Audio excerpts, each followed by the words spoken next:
Assalamualaikum warahmatullahi wabarakatuh.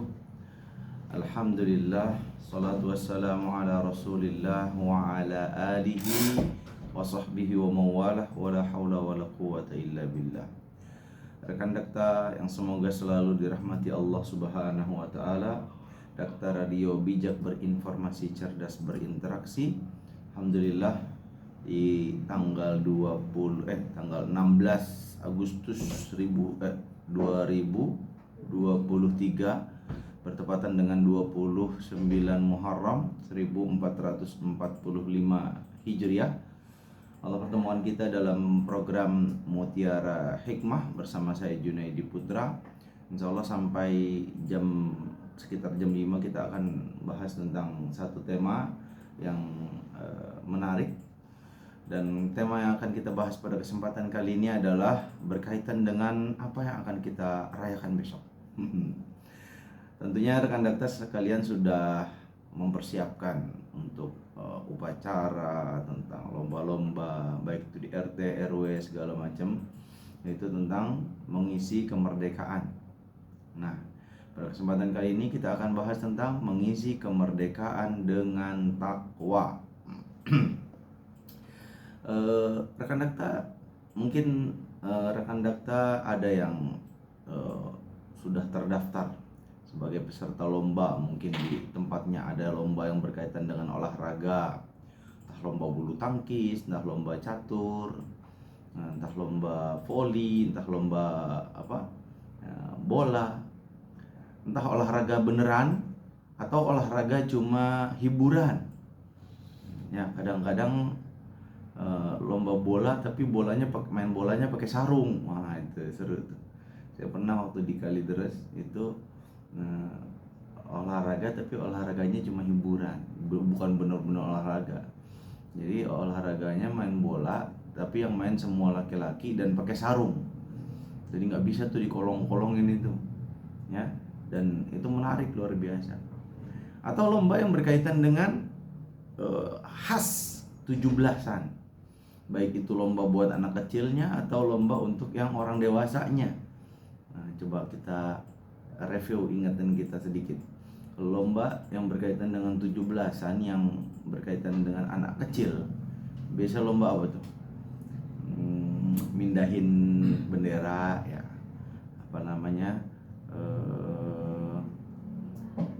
ngambil duit dari kelapa atau dari melon gitu ya. Apalagi mindahin gundu pakai sendok. Nah, bawa gundu pakai sendok, atau lomba giring kentang, dan lain-lain. Atau untuk orang dewasanya tarik tambang, apalagi mindahin belut. Nah, apalagi tarik sarung. Ada lagi, saya lupa ingat ini, air apa ini, air dari depan ke belakang gitu. Kadang-kadang air, kadang-kadang tepung, ya. Apalagi lomba bakyak. Tuh seru tuh lomba bakyak tuh.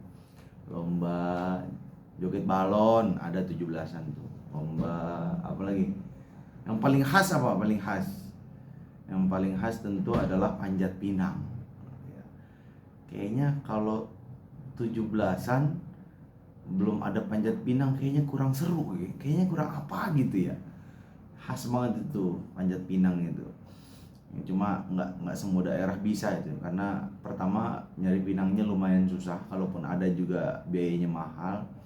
Dan yang kedua, siapa yang mau naik gitu, itu beresiko itu. Apalagi yang paling bawah bisa patah-patah itu tulangnya kalau nggak kuat, ya. Tapi apapun itu sebenarnya, khususnya anak-anak kita yang ikut lomba itu, entah di masyarakat, entah di sekolahnya, mungkin harus kita tanamkan dari awal bahwa tujuan kita ikut lomba itu bukan untuk menang. Tujuan kita ikut lomba itu untuk dapat sesuatu. Kan konteksnya peringatan. Kita nginget supaya anak kecil kita itu punya ingatan yang utuh, memori yang lengkap, sebagaimana orang tua mereka juga dapat dari orang tua sebelumnya. Jadi misalnya ketika dikatakan lomba tarik tambang, hakikatnya bukan kita gimana caranya supaya menang, bukan itu nomor 2 mungkin.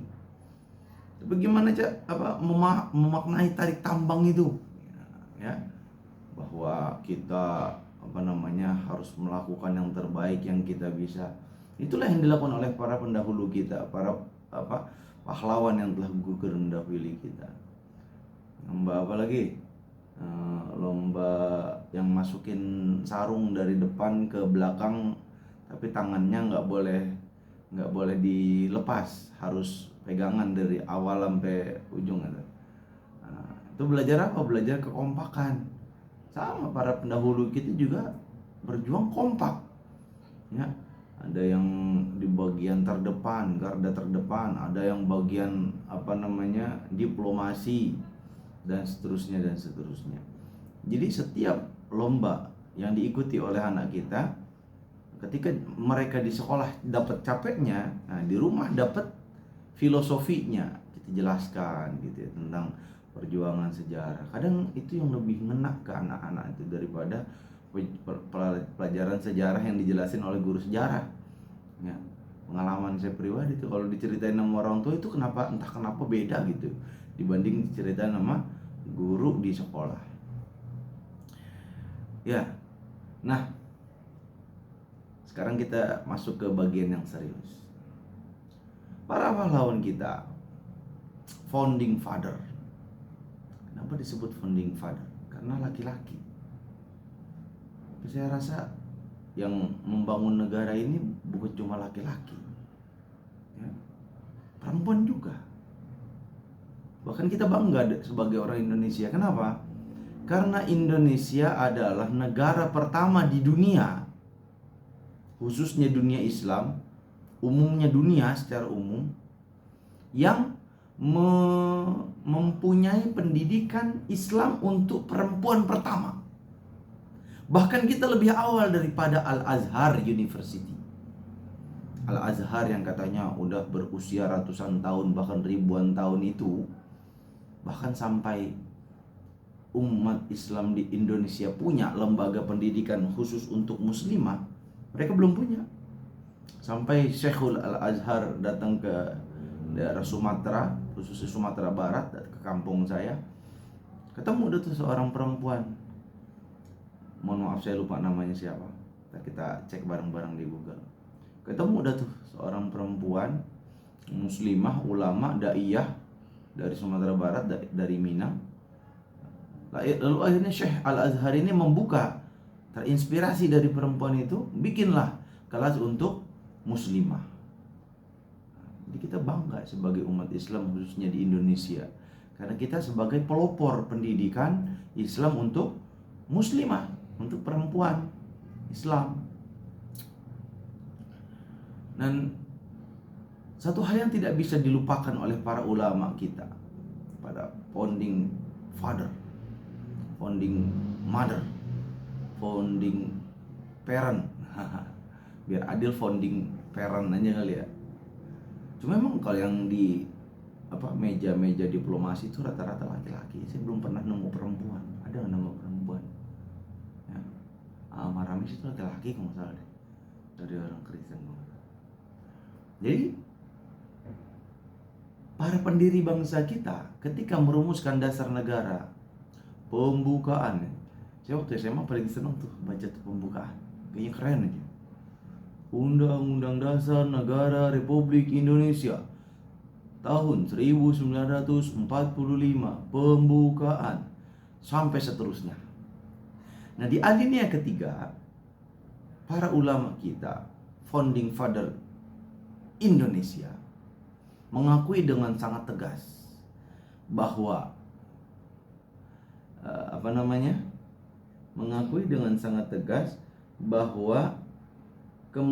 kemerdekaan yang diraih oleh Indonesia itu adalah atas berkat rahmat Allah yang Maha Kuasa. Jadi enggak ujuk-ujuk kita dapat kemerdekaan enggak. Kita sadar ini kemerdekaan, ini titipan dari Allah. Ya. Ini seperti surah apa tuh? Wa ma ramaita iz ramaita. Atau apa Al-An'am ya. Ntar kita cek lagi deh. Ya. Sebentar. Wa ma ramaita iz ramaita walakinnallaha rama. Tidaklah kalian yang melempar ketika kalian yang melempar, tapi Allah lah yang melempar. Ya.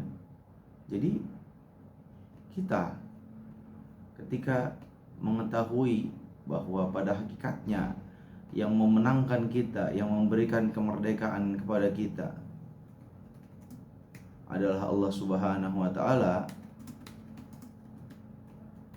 maka itu sudah disadari oleh para pendahulu kita. Oh, surah Al-Anfal ayat ke-17. Nah, ini bunyinya. Ayat lengkapnya begini. Falam taqtuluhum walakinallaha qatalahum wama ramaita idz ramaita walakinallaha rama waliyubliyal mu'minina minhu bala'an hasana innallaha sami'un alim. Maka sebenarnya bukan kamu yang membunuh mereka, akan tetapi Allah yang membunuh mereka. Dan bukan kamu yang melempar ketika kamu melempar, tapi Allah lah yang melempar. Allah berbuat demikian untuk membinasakan mereka dan untuk memberi kemenangan kepada orang yang beriman dengan kemenangan yang baik. Sungguhnya Allah Maha mendengar lagi Maha mengetahui. Ayat ini bicara tentang siapa? Bicara tentang Rasul dan para sahabat dalam kondisi perang Badar.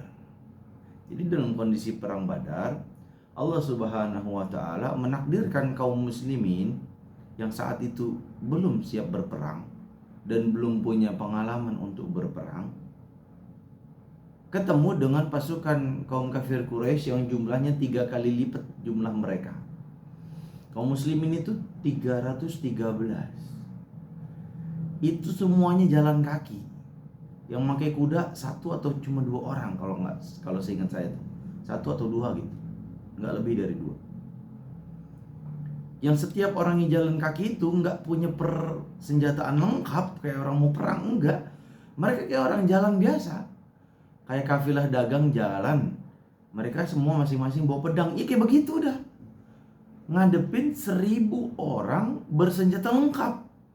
Pakai pakai panah, pakai apa, ya, pakai baju perang, baju zirah. Coba bayangin, pakai logika, bagaimana cara menangnya? Secara jumlah kalah telak 3 kali lipat lebih. Secara perlengkapan perang lebih kalah telak lagi. Telak itu. Tapi ternyata apa? Ternyata Allah yang menangkan kaum muslimin dengan pertolongan Allah Subhanahu wa taala. Jadi dalam perang Badar Allah ingin ngajarin kaum muslimin yang emang Allah tahu mereka nggak siap perang. Cuma Allah ingin ngajarin kaum muslimin, ngajarin satu hakikat penting bahwa kemenangan itu pada hakikatnya dari Allah. Kemenangan itu tidak berada pada tangan manusia, tidak.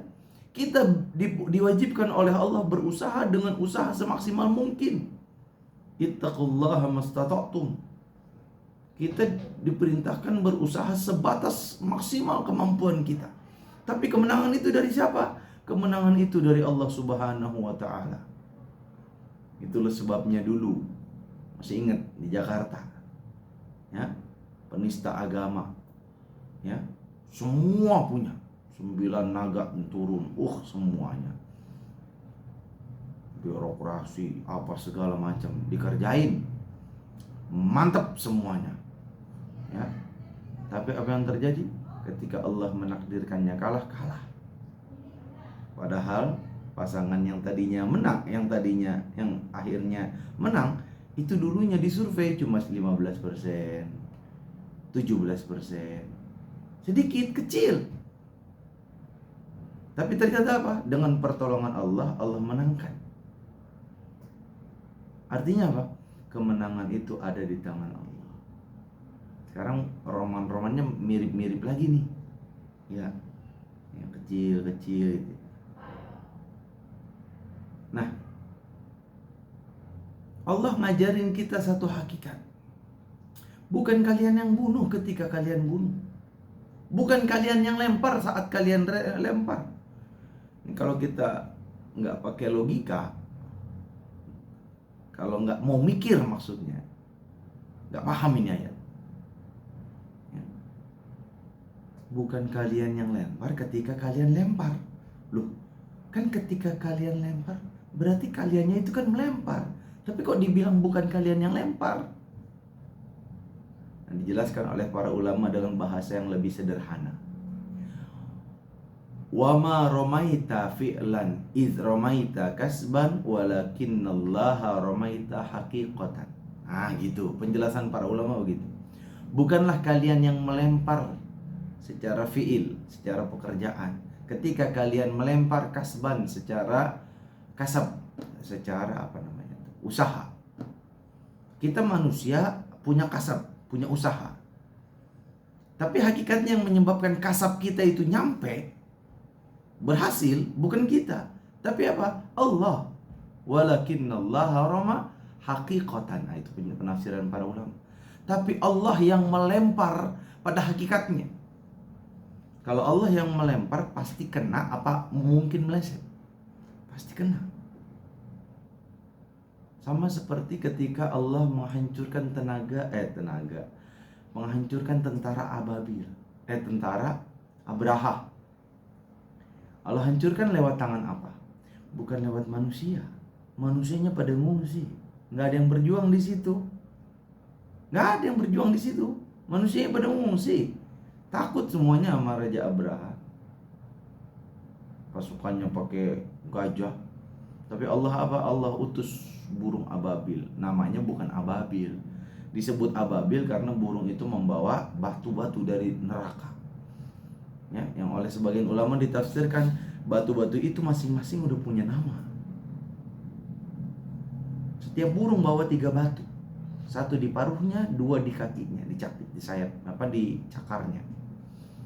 Jadi ketika yang di mulut dilempar, kena langsung tembus kepalanya, langsung otaknya, mati itu gajah. Ketika yang di kaki dilempar, kena langsung tembus ke bagian yang sekali kena langsung mati. Begitulah. Kalau Allah yang melempar pasti kena dan pasti sesuai tujuan. Tapi kalau manusia yang melempar, misalnya manusia manah, jadi hujan panah. Yang kena paling berapa persen? Belum tentu 5%.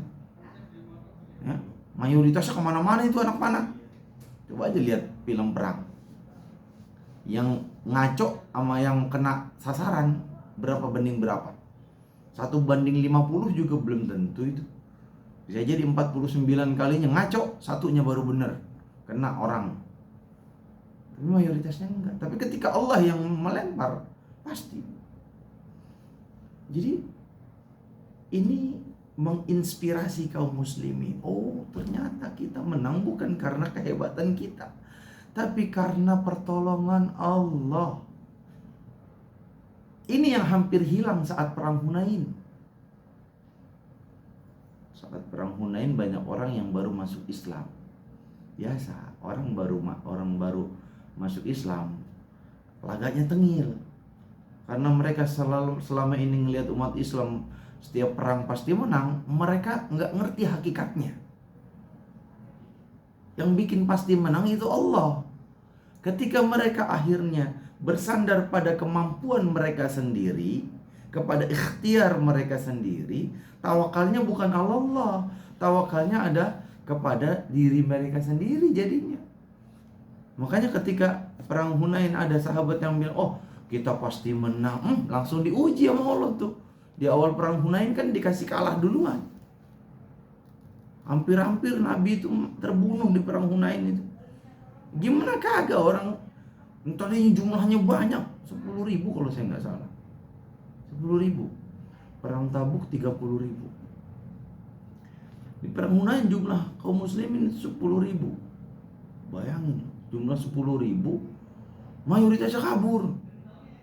Sampai Nabi panggil dari Bani Fulan, wahai bani fulan, wahai bani fulan, wahai bani fulan, ini Muhammad ibni Abdullah bin Abdul Muttalib, ini Rasulullah.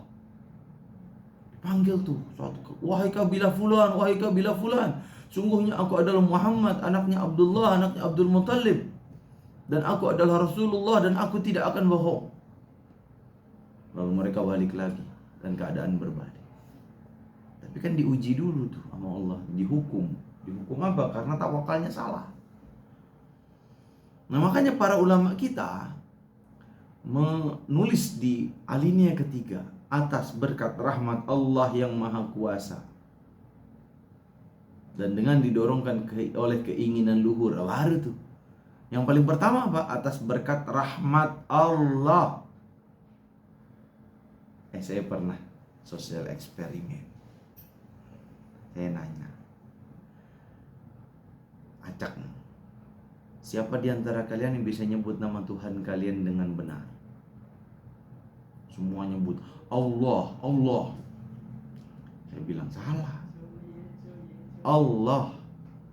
Ketika nyebut nama Allah, bibir dan rahang nggak boleh bergerak, karena alif, lam, ha tidak meniscayakan pergerakan bibir atau rahang. Informasi sedikit aja, mungkin banyak yang tahu, belum tahu. Atas berkat rahmat Allah, Allah kasih rahmat ke Indonesia. Ada banyak ahli sejarah yang bertanya-tanya, ketika Bung Karno proklamasi di rumah salah seorang Habib, kenapa tentara Jepang nggak nangkep Soekarno dan orang Indonesia yang ikut proklamasi? Padahal kan tentara Jepang saat itu masih banyak. Kenapa nggak ditangkap? Ayo, kalau kita pakai logika bebas, kalau kita jadi orang Jepang pasti kita tangkap itu. Main merdeka baik, tangkap udah, kan nggak jadi merdeka. Tapi kenapa nggak ditangkap sama orang Jepang? Coba pikir, ayo. Itu kalau bukan karena rahmatnya Allah pasti ditangkap itu. Dan kalau udah ditangkap batal itu merdekanya. Gimana caranya merdeka? Orang ditangkap. Allah bikin orang Jepang itu sibuk sama sesama penjajah juga. Dibom tuh Hiroshima sama Nagasaki, dibom sama Amerika pakai bom atom. Jarak puluhan kilometer, orang pada cacat. Belum ada bom lebih gede daripada bom Hiroshima dan Nagasaki. Saya waktu itu nonton film Oppenheimer. Oppenheimer itu salah satu tokoh dunia, seumuran sama siapa tuh yang terkenal juga tuh, kalau nggak salah dia salah satu bapak bom atom. Dia nyesal itu bikin bom atom kabarnya. Tapi apapun itu, Jepang dibikin sibuk sama Allah, dibikin sibuk sama apa? Sama sesama penjajah juga. Memang Amerika baik? Kagak, sama-sama penjajah. Ya, dibikin sibuk. Akhirnya mereka kagak sempat lagi mikirin Indonesia. Akhirnya dibiarin, dilepasin. Mereka sibuk bangun negaranya sendiri, hancur-hancuran. Ya, hancur-hancuran.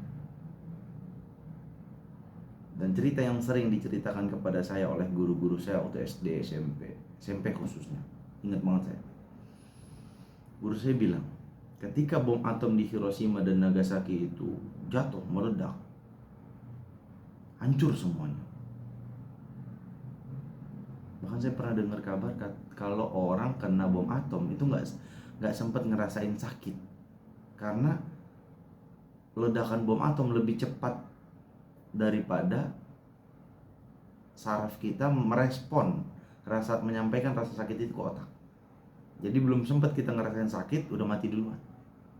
Itu gambaran betapa dahsyatnya bom atom itu. Nah, kalau nggak salah Kaisar Jepang saat itu nanya, berapa guru yang kita punya? Artinya Artinya Jepang itu sangat menghargai yang namanya guru. Mereka hargai yang namanya guru. Mereka muliakan guru itu. Dalam waktu yang relatif singkat mereka bangkit dari keterpurukan dan menjadi salah satu raksasa dunia. Selain Amerika, Jerman, apalagi Cina, Jepang juga jadi salah satu raksasa dunia. Baik itu di bidang ekonomi, teknologi, dan lain-lain. Kuncinya apa? Memuliakan guru.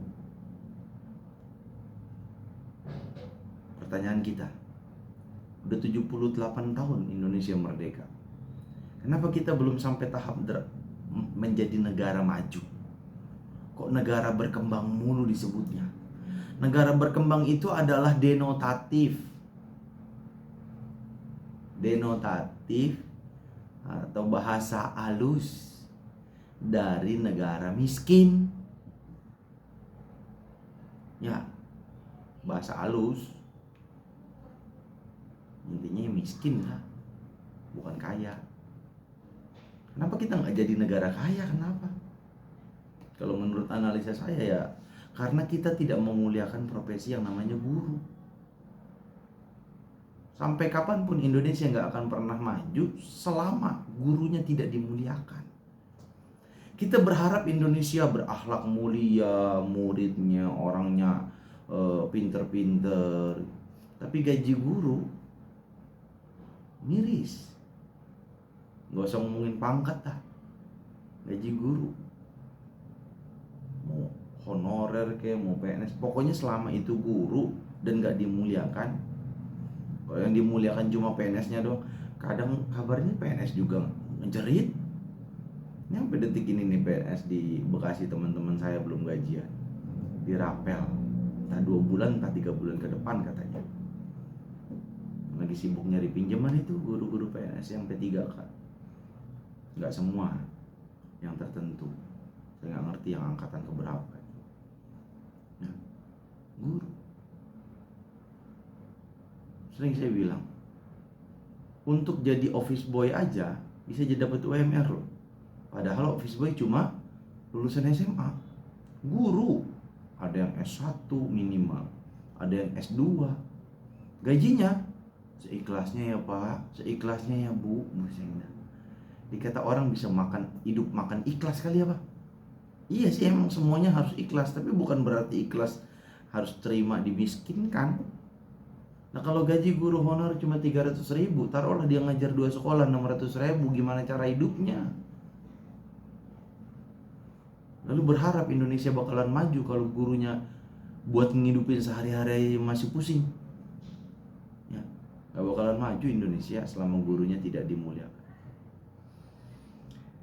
Oke, poin yang pertama, bahwa Indonesia merdeka karena apa? Karena atas berkat rahmat Allah yang Maha Kuasa.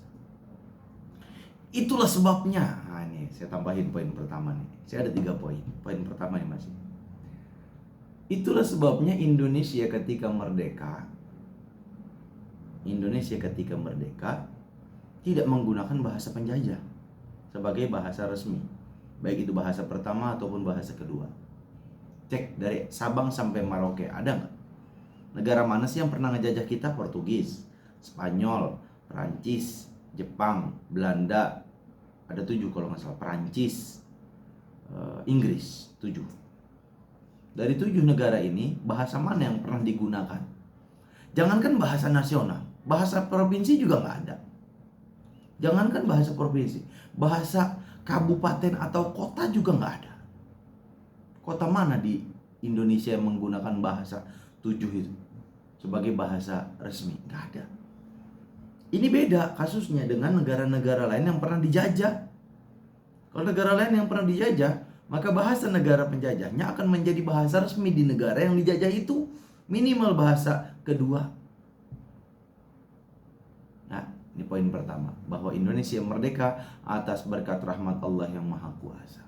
Maka jangan pernah ketika kita mengadakan pembangunan melupakan Allah Subhanahu wa Ta'ala. Yang kedua, poin kedua adalah ketika kita ingin mengisi kemerdekaan, maka isilah kemerdekaan dengan ketakwaan kita kepada Allah Subhanahu wa taala. Ada 4 poin yang mau saya sorotin di sini. 4 golongan yang wajib banget takwa. Bukan berarti yang lain gak wajib takwa, cuma headline boleh dibilang. Golongan pertama pemuda, yang kedua orang kaya, ketiga para pemimpin penguasa, yang keempat ulama. Yang pertama pemuda. Dalilnya jelas, surah Al-Kahfi. Ya. Dalam surah Al-Kahfi dikatakan, innahum fityatun amanu bi rabbihim wazidnahum huda. Mereka lah orang-orang yang pemuda yang beriman kepada Tuhan mereka, dan Tuhan mereka menambahkan petunjuk kepada mereka. Ada nasihat berharga dari Al-Imam Asy-Syahid Hasan Al-Banna. Beliau ini pendiri dari harokah atau pergerakan Islam terbesar sedunia. Hampir di seluruh dunia ada harokah yang beliau dirikan. Beliau dirikan yang namanya Ikhwanul Muslimin, Ikhwanul Muslimun, kadang juga disebut Ikhwanul Muslimin.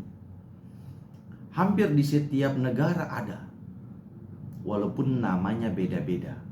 Di Malaysia namanya beda, di Turki namanya beda, di banyak negara namanya beda, tapi hakikatnya sama. Imam Asy-Syahid Hasan Al-Banna pernah berwasiat menasehati para pemuda. Apa kata beliau? Ayyuhas syabab, wahai pemuda, innama tanjahul fikratu idza qawiyal imanu biha. Sungguhnya suatu pemikiran hanya akan mendapatkan kesuksesan jika adanya keyakinan yang kuat terhadapnya. Wa tawaffara al-ikhlasu fi sabiliha, dan tersedianya keikhlasan untuk berjuang di jalannya. Wasdadadul hamasatu laha, dan tersedianya semangat yang selalu bertambah. Wa wujudul istiqdadul ladzi yahmilu ala tadhiyati wal amali li tahqiqiha, dan adanya kesediaan untuk beramal dan berkorban dalam rangka merealisasikannya.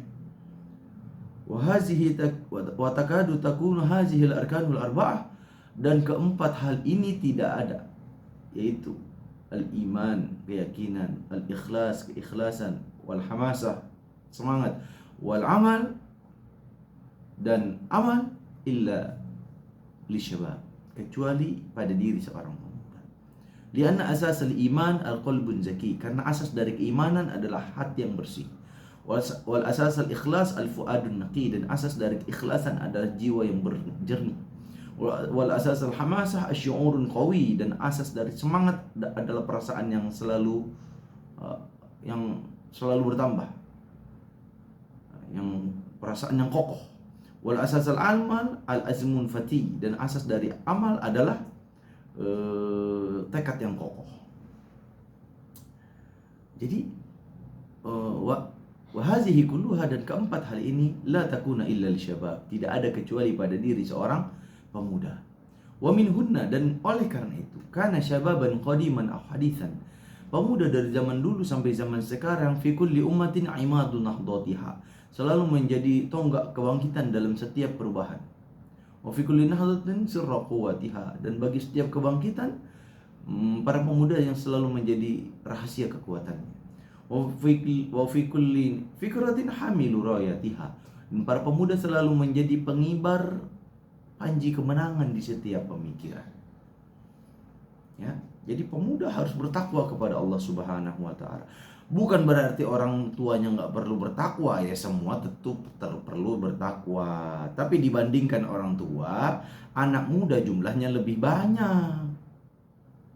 Dan pemuda menempati urutan tingkat kekuatan paling tinggi di antara semua fase kehidupan manusia. Maka ketika pemudanya bertakwa, maka efek perubahan pada dunia yang sangat luar biasa. Itu yang pertama. Yang kedua, yang wajib bertakwa adalah orang kaya. Dalam hadis riwayat Imam Muslim, Rasul bersabda, "Innallaha yuhibbul abda." Sungguhnya Allah mencintai seorang hamba at-taqi, yang bertakwa, al-khafi, yang tersembunyi. Ya tentu Allah juga cinta orang miskin. Tapi orang miskin yang bersabar itu hanya bermanfaat buat dirinya sendiri. Tapi orang kaya yang bersyukur itu bermanfaat buat dirinya dan buat banyak orang. Makanya Allah lebih cinta kepada orang kaya yang bertakwa. Yang bertakwa yang kayak gimana? Al-khafi. Kaya tapi kagak norak gitu. Zaman sekarang kan banyak kita lihat orang kaya norak. Ya, pamer, apa sih namanya zaman sekarang istilahnya itu flexing. Pamer-pamer kekayaan, tahu apa gunanya coba? Ya, bahkan saya pernah lihat katanya itu salah satu jenis penyakit jiwa itu. Orang punya harta lebih bukannya dibantu orang yang membutuhkan, malah dipamer-pamerin, itu kan apa nggak sakit jiwanya itu? Ya, makanya kalau orang bertakwa, orang kaya bertakwa kepada Allah, luar biasa. Sebaik-baik harta adalah harta yang ada di tangan orang yang bertakwa. Yang ketiga, penguasa. Penguasa orang yang wajib bertakwa kepada Allah Subhanahu wa taala. Ya, dalam Al-Qur'an Allah ceritakan tentang banyak penguasa tuh. Ya, Fir'aun, Namrud, ya penguasa-penguasa yang zalim, ujung-ujungnya kemana? Ke neraka. Maka penguasa wajib bertakwa kepada Allah Subhanahu wa taala. Ciri penguasa yang bertakwa kepada Allah itu gimana cara ngelihatnya? Gampang. Ciri penguasa yang takwa kepada Allah Subhanahu wa taala adalah ketika mereka menjabat, mereka selalu mendatangi para ulama, meminta nasihat mereka dan mengikuti nasihat para ulama. Itu penguasa yang bertakwa. Bukan penguasa yang pas mau naik, pas mau nyalon baru sibuk galang suara dari para ulama. Giliran pemilihan aja, mau pilkada, mau pilgub, mau pilpres, sibuk datengin ulama, sibuk datengin umat. Giliran udah jadi lupa sama umat, lupa sama rakyat, lupa sama ulama. Ulama ngomong tangkep, penjara gitu. Ya, ulama, penguasa yang benar, yang bertakwa itu ketika dia jadi penguasa, dia sering datang ke ulama, minta nasihat para ulama, dikerjain tuh nasihat para ulama tuh. Tuh, makanya sebaik-baik dalam sebuah hadis riwayat Abu Naim kalau nggak salah. Riwayat Abu Abi Dunya siapa tuh? Coba cek lagi. Artinya gini, sebaik-baik penguasa adalah yang mendatangi para ulama. Dan seburuk-buruk ulama sebaliknya. Seburuk-buruk ulama yang mendatangi penguasa. Jangan dipahami semua ulama yang datang ke penguasa itu ulama buruk, ulama ulama jahat. Jangan begitu juga.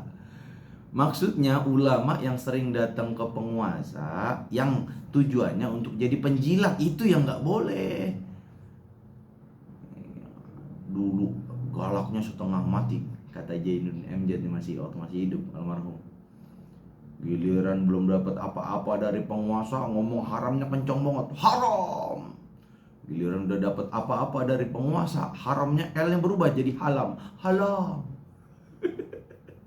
Tambah banyak duit dari penguasa, yang tadinya haram jadi halal, halal. Nauzubillah min dzalik. Itu yang kagak boleh. Tapi kalau ulama yang sering datang ke penguasa buat nasehatin penguasa, nasehatin penguasa mah caranya bebas. Mau empat mata sama penguasa, jadi penguasanya diusap-usap sambil nasihatin, lu jangan begitu sama umat Islam, begitu. Ada juga ulama yang tegas, ya, langsung di depan istana demo. Wahai penguasa, jangan begini, jangan begitu. Terserah mau ulama model apa kek. Mau nasihatinya sambil demo kek, mau nasihatinya langsung ketemu penguasa kek. Selama ulama datang ke penguasa untuk nasehatin, nggak masalah. Bahkan ulama jadi penguasa juga boleh. Dalam sejarah Islam banyak kok ulama jadi penguasa. Bahkan Khulafaur Rasyidin empat-empatnya ulama jadi penguasa. Abu Bakar Siddiq, Umar, Utsman, Ali, ulama semua jadi penguasa juga. Dalam sejarah Islam banyak. Muhammad Mursi, Presiden Mesir yang digulingkan, hafal Al-Quran. Ulama sedunia dikumpulin sama Muhammad Mursi. Ya, Erdogan, ulama, tukang ajan dulu. Nah, di Indonesia banyak tuan guru bajang di NTB. NTB apa di mana dulu? Siapa lagi? Kang Aher, Ahmad Heriawan di Jawa Barat. Ulama. Sumatera Barat tuh gubernurnya suka jadi khotbah juga. Siapa lagi? Bang Zulkifli Mansah. Apa tuh? NTB apa? Banyak. Di Indonesia ulama jadi umara. Jadi patokannya begini. Penguasa yang bertakwa, saya ulangi lagi, adalah penguasa yang saat dia berkuasa, ingat, saat berkuasa, sering mendatangi ulama untuk minta nasihat, dan nasihat itu dikerjain. Jadi ulama itu nurut, penguasa itu nurut kepada ulama. Nah, ulama yang bertakwa kepada Allah adalah ulama yang tegak lurus bersama kebenaran. Ketika penguasanya melenceng, dinasehatin. Ya, perihal gimana cara nasihatnya itu kembali ke karakter para masing-masing ulama. Ya, pokoknya kalau 4 ini bertakwa kepada Allah, pemudanya bertakwa, orang kayanya bertakwa, penguasanya bertakwa, ulamanya bertakwa, Masya Allah, Indonesia ini bakalan jadi baldatun thayyibatun wa rabbun ghafur. Apa kata orang Jawa, gemah ripah loh jinawi tototon trem kartora harjo. Ya. Lalu apa yang kita dapatkan ketika kita bertakwa kepada Allah Subhanahu wa taala? Dalam surah Al-A'raf ayat ke-96 Allah Subhanahu wa taala mengatakan, "Walau anna ahlal qura amanu wattaqau lafatahna 'alaihim barakatim minas sama'i wal ard." Dan seandainya penduduk suatu negeri itu siapa? Ya presidennya, ya gubernurnya, ya wali kotanya, ya bupatinya, ya camatnya, ya lurahnya, ya RW-nya, ya RT-nya, ya rakyatnya, ya orang kaya, semua di satu negeri itu ahlul qura. Amanu, beriman, wattaqau, dan bertakwa kepada Allah Subhanahu wa taala. Apa yang Allah kasih? La fatahna 'alaihim barakatim minas sama'i wal ard. Allah akan keluarkan keberkahan, dibukakan oleh Allah keberkahan dari langit dan di bumi. Masya Allah. Arab cuma modal menang minyak bumi aja kayaknya kayak begitu. Kenapa? Berkah. Indonesia jangankan minyak bumi, minyak langit kita punya. Orang sering bingung minyak langit itu apa? Kelapa sawit. Kelapa sawit itu kan minyak langit. Coba aja jalan di kebun kelapa sawit. Kan kita nengok ke atas semua itu minyak langit. Belum lagi yang ada di tanah buminya, nikel, bauksit, permata, apa segala macam kekayaan alam. Belum ikannya, belum hasil tanahnya, hasil buminya, belum perkebunannya, belum pertaniannya, belum perhutanannya. Masya Allah, luar biasa. Kalau itu semuanya kita dukung dengan ketakwaan kita kepada Allah Subhanahu wa taala, semua itu bakalan berkah. Nggak bakalan ada orang miskin di Indonesia. Saya jamin itu. Kalau semua kita bertakwa kepada Allah Subhanahu wa taala. Mungkin itu yang bisa Al-Fakir sampaikan. Semoga menjadi penguat bahwa ketika kita berada dalam nuansa peringatan hari ulang tahun Indonesia yang ke-78, hendaklah kita fokuskan, selain perlombaan, kita fokuskan apa? Mengisi kemerdekaan ini dengan ketakwaan kepada Allah Subhanahu wa taala. Mudah-mudahan Indonesia ini semakin berkah karena kita penduduknya dan pemimpinnya, para ulamanya, orang kayanya, pemudanya, semuanya bertakwa kepada Allah Subhanahu wa taala. Oke, bagi rekan dakta yang ingin menanyakan atau bertanya tentang tema yang kita bahas pada kesempatan kali ini, silakan ditanyakan ke nomor 085781479544. Saya ulangi, 085781479544. Akhirnya saya Junaidi Putra undur diri dari ruang dengar Anda. Insya Allah kita ketemu pekan depan. Kita kurang lebihnya maaf, saya tutup dengan doa kafaratul majelis. Subhanakallahumma bihamdika asyhadu an la ilaha illa anta astaghfiruka wa atubu ilaik. Merdeka. Assalamualaikum warahmatullahi wabarakatuh. Kaget saya tuh merdeka jadi 17-an.